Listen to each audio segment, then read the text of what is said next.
Praise lord. ఈరోజు దేవుని వాగ్దానము కీర్తనలు 3వ అధ్యాయము 4వ వచనం నుండి 8 వరకు. వెలుగెత్తి నేను యెహోవాకు మొరపెట్టినప్పుడు ఆయన తన పరిశుద్ధ పర్వతం నుండి నాకు ఉత్తరమిచ్చును. యెహోవా నాకు ఆధారము కావున నేను పండుకొని నిద్రపోయి మేల్కొందును. 10,000 మంది దండెత్తి నా మీదకి వచ్చి మోహరించినను నేను భయపడను. యెహోవా లెమ్ము, నా దేవా నన్ను రక్షింపుము. నా శత్రువులందరినీ దవడ ఎముకల మీద కొట్టువాడవు నీవే, దుష్టులు పళ్ళు విరగ్గొట్టువాడు నీవే. రక్షణ యెహోవాది, నీ ప్రజల మీదకి ఆశీర్వాదము వచ్చునుగాక. ప్రార్థన. దేవుడు మన పక్షంగా ఉన్నాడు, మనతో ఉన్నాడు. మనం ఏ విషయంలోనూ భయపడొద్దు.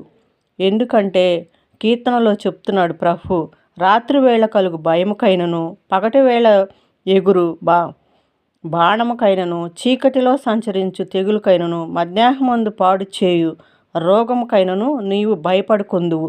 యెహోవాను మన ఆధారం చేసుకొని మన హృదయపూర్వకంగా యెహోవాను స్తుతించినప్పుడు యెహోవా మనకి రక్షణ ఉంటాడు. భయపడకుండా మనం జీవిద్దాం. యేసయ్య నామానికి మహిమ కలుగును గాక. యేసులో ఉన్నాం. యేసు ప్రభు వారిని స్తుతిద్దాం. యేసు నామానికి మహిమ. ఆమేన్.